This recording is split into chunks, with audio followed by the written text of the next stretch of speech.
দেশ রূপান্তর আজকে সকালে একটা পূর্ণাঙ্গ নিউজ প্রচার করেছে যে ঝিনাইদহ ৪ আসনের কালীগঞ্জ পৌরসভার ৫ নং সলিমুন্নেসা মাধ্যমিক বিদ্যালয়ের প্রিজাইডিং অফিসার ইঞ্জিনিয়ার জেসমিনারা কিছু খালি রেজাল্ট শিটে অ্যাডভান্স বিএনপি এবং জামাত উভয় দলেরই পুলিং এজেন্টের স্বাক্ষর নেন। পরে তিনি ভুল বুঝতে পেরে সেই স্বাক্ষরিত কাগজগুলো রেজাল্ট শিটগুলো ছিঁড়ে ফেলেন।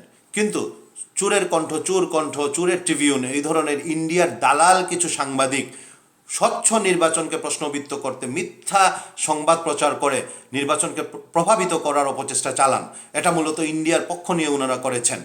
ইন্ডিয়ার বাংলাদেশের নির্বাচনকে প্রভাবিত করার এই অপচেষ্টা রুখে দিন।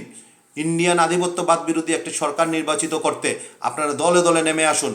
শহীদ উসমান হাদির আদর্শের ইন্ডিয়ান আধিপত্যবাদ বিরোধী সরকার এই দেশে নির্বাচিত করুন, অথবা আগামী ৫ বছর ইন্ডিয়ার করদ রাজ্য হয়ে ইন্ডিয়ার অধীনে থাকার মতো মানসিকতা নিয়ে থাকতে হবে। অতএব আসুন, ভোট দিন দলে দলে লাখে লাখে এবং ইন্ডিয়ান আধিপত্যবাদের অপচেষ্টার বিরুদ্ধে রুখে দাঁড়ান। ভোটের মাধ্যমে আধিপত্যবাদ মুক্ত স্বাধীন মেরুদণ্ডওয়ালা একটি সরকার নির্বাচিত করুন। এটাই লাস্ট সুযোগ বাংলাদেশের প্রচলিত চাঁদাবাজ দুর্নীতিগ্রস্ত সরকার বদলানোর। আসুন আমরা চাঁদাবাজ এবং দুর্নীতিগ্রস্ত একটি সরকার বদলাই, একটি স্বচ্ছ ইনসাফের দেশ কায়েমে অংশগ্রহণ করি এবং ভবিষ্যতে যাতে আপনার ছেলেও প্রধানমন্ত্রী হতে পারে সেই সুযোগ তৈরি করি। পারিবারিক তত্ত্ব ভেঙে দেই।